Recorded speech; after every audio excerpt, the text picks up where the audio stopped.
Neverness to Everness is a brand new open world urban action gacha game that just released globally. By extension of it being a new release, many potential players are left wondering who to pull for, who to build, who's worth investing into, and who isn't. Which is where I come in. I was reached out to by the NTE team to do a sponsored post-launch tier list, and that is what I'm going to do. This is going to be broken down into several different tiers. UR, S, A, B, and C. With UR being the best, the characters that you absolutely need to have, and C being the characters that you should be skipping. Now, if you are at all interested in playing Neverness to Everness, I urge you to take a moment, go down into the description, the pinned comment below, click the link, download the game, and join millions of us all around the world actively playing and enjoying this game. So let's do this. UR tier. These are the must pull, must build characters that define strong teams and carry endgame content the hardest. Nanalie, main DPS, the current top hyper carry. She has insane ability uptime, constant follow-up attacks, even off-field via her summons, excellent single target, excellent AoE pressure as well, and relatively easy rotations. She pairs perfectly into Blossom teams and ignores gravity for open world mobility. So not only does she work well in teams, but she's also phenomenal out in the world when not even engaging in combat. She is, however, the current limited banner character. Sakiri, support. Best all-round support character. Exceptional crowd control, both for groups, plus she levitates enemies for AoE setups. She has strong team attack buffs, especially in Scorch Discord teams, and she has great mob clearing. She has low field time, high utility, and genuinely fits into almost any team. Chiz, main DPS. Free support progression unit with massive damage potential, high skill ceiling, but rewards heavily with dupes. Strong in Remora and Blossom teams.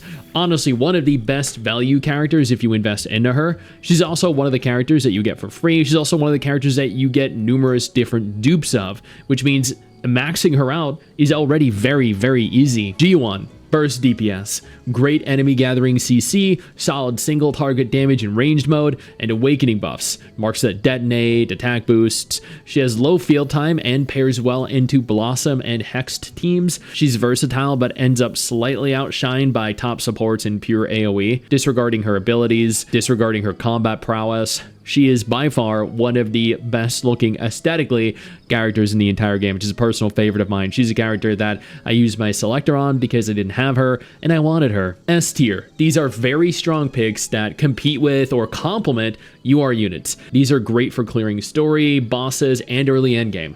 Daffodil, DPS. Unique chaos element makes her essential for certain reactions. Nova, Scorch, Discord. Excellent boss breaker, white bar damage, parries, swaps, and repositioning tools. She has strong burst with quick teammate swaps. She shines as a sub DPS. She's also arguably the second best looking character in the game with no competition, directly after G1 and right before Fadia. Haniel, support.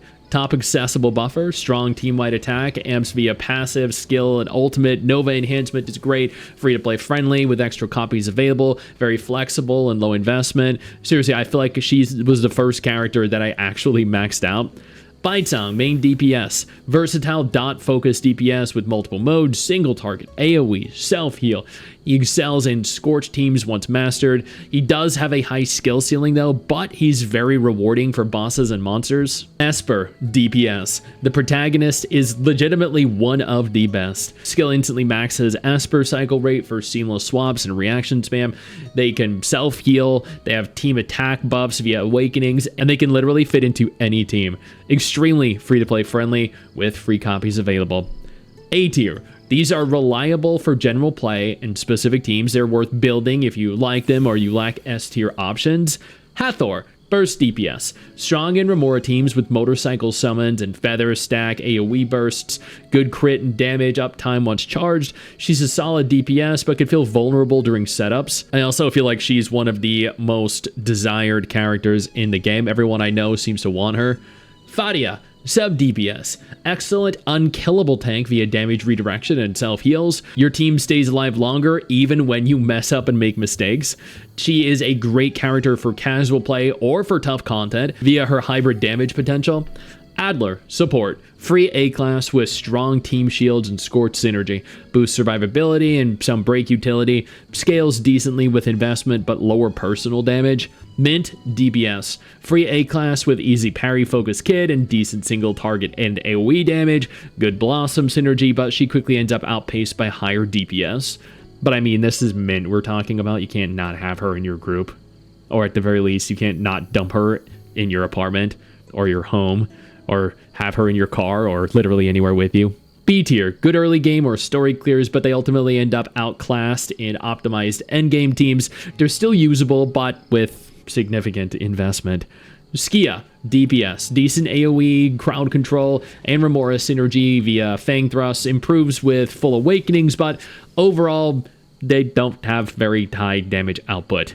Aurelia, DPS, Jellyfish Mount for some CC and Nova synergy, but low damage, high field time, and mobility issues in fast fights. Honestly, I was looking at other tier lists to see how my list did in comparison, and I didn't see anyone listing Aurelia. I'm guessing this is due to the fact that Aurelia was a character that was released several days after the game came out, because she was a reward for, I think it was like day 3, logging in. She's a very fun character to play as, though.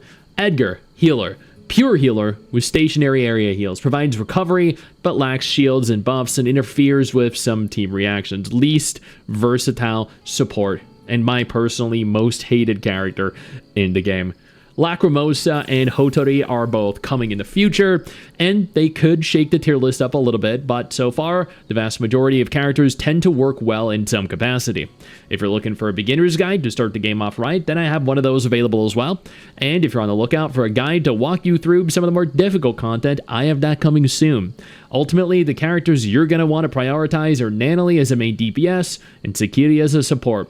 Then you can just fill out any other characters that synergize well with them, like Nanalie, G1, Esper, and Mint, or Sakiri for a Blossom team, Fadia, Daffodil, Adler, and Nanalie for an Immortal team, Daffodil, Haniel, Adler, and G1 for a quick swap team. I know that could be a little overwhelming hearing all those names in those combinations, but trust me, a lot of characters work well with a lot of other characters, and there is really, truly no bad character in the game that will not find a way to work with at least one team. Once again, if you are at all interested in playing NTE, and you should be, I urge you to go down, click the link, and join us right now. I know you think that you just hit the end of the video, and technically, yeah, you have. And I know your first reaction is to close out of it at this juncture, but don't. No, instead, I urge you to take a moment here and click one of the videos on screen that are coming up in just a moment so you remain up to date with everything going on in the gacha genre. Trust me, you're not going to regret doing so. Stay flaccid.